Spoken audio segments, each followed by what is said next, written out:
வணக்கம் ஃப்ரெண்ட்ஸ், நம்ம daily 5 question GS பார்த்துக்கிட்டு இருக்கோம்ப்பா. இன்றைக்கி நம்ம பார்க்க போகிறது 6th பாலிட்டியில் இருக்க இந்திய அரசியலமைப்பு சட்டம் அப்படிங்கிற லெசன் தான் பார்க்க போகிறோம். இதில் 5 கொஸ்டின் என்னென்ன இருக்குது அப்படிங்கிறத பார்க்கலாம். அதுக்கு முன்னாடி நம்ம சேனலில் 140 days ஸ்டடி பிளான் போட்டிருக்கோம்ப்பா. உங்களுக்கு ஃப்ரைடே ஆன்லைன் டெஸ்ட்டும் சண்டே பிடிஎஃப் வடிவில் டெஸ்ட்டும் நமக்கு டெலகிராமில் கொடுத்துருவோம். விருப்பம் இருக்கிறவங்க, டெஸ்ட் எழுதணும்னு விருப்பம் இருக்கிறவங்க நம்ம டெலகிராம் சேனலில் ஜாயின் பண்ணிக்கோங்க. நம்ம சேனலில் போடுற வீடியோ அடுத்தடுத்து உங்களுக்கு வரணும் அப்படின்னா நம்ம சேனலை சப்ஸ்கிரைப் பண்ணி வச்சுக்கோங்க. இப்போ வாங்க நம்ம டே 21 என்னென்ன கொஸ்டின் இருக்குது அப்படின்னு பார்க்கலாம். எத்தனை இணைகள் சரி அப்படின்னு கேட்குறாங்க. 1929ஆம் ஆண்டு லாகூரில் கூடிய காங்கிரஸ் மாநாட்டில் முழு சுயராஜ்யம் அடைவது தான் எங்களுடையது அப்படின்ற முழக்கம் வலுப்பெற்றது அப்படிங்கிறாங்க. இது கரெக்டு தான்ப்பா. நேரு அவர்கள் தான் அந்த லாகூர் மாநாட்டுக்கு தலைமை தாங்கியிருப்பாங்க. அவங்க தான் முழு சுயராஜ்யம் அப்படிங்கிற வார்த்தையை சொல்லியிருப்பாங்க. அது எங்கன்னா லாகூர் காங்கிரஸ் மாநாட்டில் 1931 ஜனவரி 26 அன்று முழு சுதந்திர நாளாக கொண்டாடப்பட்டது அப்படிங்கிறாங்க. இது ராங்ப்பா. 1930 தான் சொல்லியிருப்பாங்க. நெக்ஸ்ட் பாருங்க, 1950 ஜனவரி 26 குடியரசு தினமாக கொண்டாடப்படுகிறதுன்னு சொல்றாங்க. அது சரிதான். நெக்ஸ்ட் பாருங்க, தவறான இணையை தேர்ந்தெடு அப்படின்னு சொல்லியிருக்காங்க. இந்திய அரசியலமைப்பு நிர்ணய மன்ற உறுப்பினர்களின் எண்ணிக்கை எவ்வளவுன்னு பார்த்தீங்கன்னா 589ன்னு கொடுத்துருக்காங்க. இது ராங்ப்பா. 389 தான் சரியானது. நெக்ஸ்ட் பாருங்க, இந்திய அரசியலமைப்பு உருவாக்கப்பட்ட ஆண்டு எப்பன்னு கேட்டிங்கன்னா 1946. 1946 தான் நம்ம கேபினட் மிஷன் வந்திருப்பாங்க. அவங்க நமக்கு பர்மிஷன் கொடுத்துருப்பாங்க. நெக்ஸ்ட் பாருங்க, இந்திய அரசியலமைப்பின் தலைவர் யாருன்னு பார்த்தீங்கன்னா ராஜேந்திர பிரசாத் அவர்கள் தான். அந்த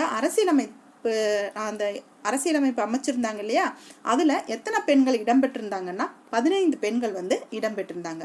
அப்போ இதில் பார்த்தீங்கன்னா ஃபர்ஸ்ட் ஒன் தான் ராங்கு, மித்ததெல்லாம் சரி.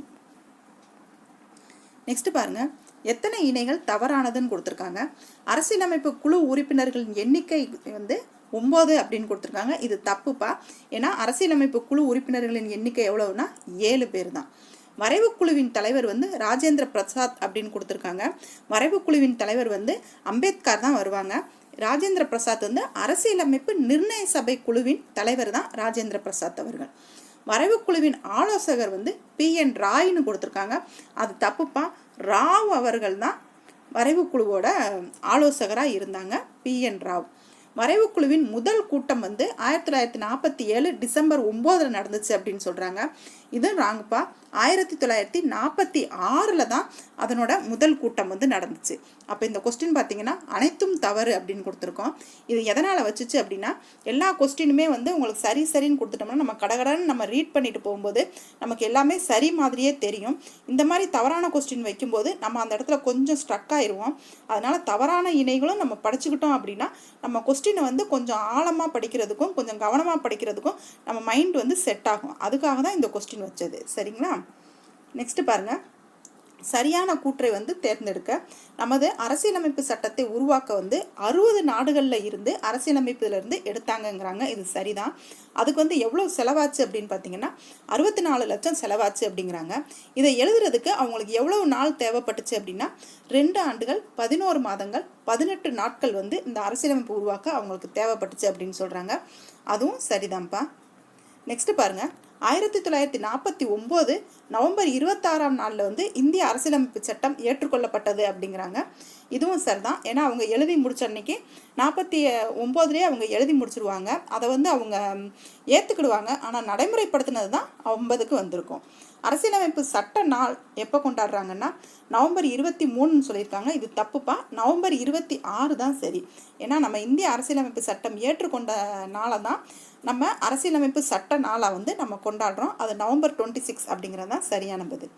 நெக்ஸ்ட் பாருங்க, எத்தனை இணை சரி அப்படின்னா, நம்ம இந்தியாவோட வரையறை எப்படி இருக்கும் அப்படின்னு பார்த்தீங்கன்னா இறையாண்மை, சமத்துவம், மதசார்பின்மை, மக்களாட்சி, குடியரசு அப்படின்னு தான் நம்ம முகவுரையில் இந்த வரையறை இருக்கும். இந்த ஸ்டேட்மெண்ட்டை நீங்கள் மாறாமல் படிச்சுக்கோங்கப்பா. ஏன்னா இதை அப்படியே மாற்றி கொடுத்து நம்ம கொஸ்டின் பேப்பரில் கேட்டுருவாங்க. அதனால இதை ஒரு 10 தடவையாவது நீங்கள் கவனமாக மனசில் நிற்கிற அளவுக்கு படிச்சுக்கோங்க. இறையாண்மை, சமத்துவம், மதசார்பின்மை மக்களாட்சி குடியரசு அப்படின்னு ஞாபகம் வச்சுக்கோங்க. இறையாண்மை இறைவன் முன்னாடி எல்லாரும் சமம் அப்படின்னு ஞாபகம் வச்சுக்கோங்க. மதமெல்லாம் நமக்கு எந்த மதமும் இல்லாமல் இருக்குது. யாருக்குன்னா நம்ம மக்கள் எப்படி இருக்காங்க, குடியரசாக இருக்காங்க அப்படின்னு ஞாபகம் வச்சுக்கோங்க. ஃபஸ்ட்டு 2 ஞாபகம் வச்சுக்கோங்க, மிச்சது தன்னால் ஞாபகம் வந்துடும். இறைவன் முன்னாடி எல்லாரும் சமம் அப்படின்னு ஞாபகம் வச்சுக்கோங்க.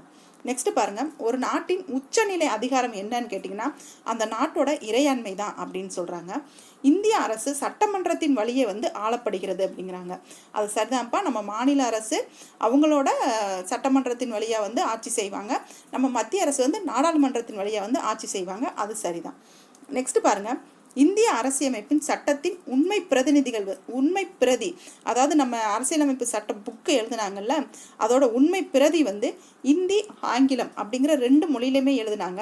அது எங்கே பாதுகாக்கிறாங்கன்னா நம்ம நாடாளுமன்ற நூலகத்தில் இருக்கிற ஹீலியம் வாயு நிரப்பப்பட்ட பேழையில் வச்சு பாதுகாத்துக்கிட்டு வராங்க அப்படிங்கிறாங்க. அப்போ இது எங்கே பாதுகாக்கிறாங்கன்னு பாருங்கள், நம்மளோட நாடாளுமன்ற நூலகத்தில் ஹீலியம் வாயு நிரப்பப்பட்ட பேழையில் வச்சு பாதுகாத்துட்டு வராங்க அப்படின்னு சொல்கிறாங்க. இந்த இதில் எல்லாமே சரிதான்ப்பா. இதோட இன்னைக்கு 5 கொஸ்டின் முடியுது. அடுத்த 5 கொஸ்டின் அடுத்த லெசனில் நாளைக்கு பார்க்கலாம். வீடியோ பிடிச்சிருந்துச்சுன்னா சேனலை சப்ஸ்கிரைப் பண்ணுங்கள். டெஸ்ட் எழுதுன்னா டெலிகிராமில் ஜாயின் பண்ணிக்கோங்க. தேங்க்யூ.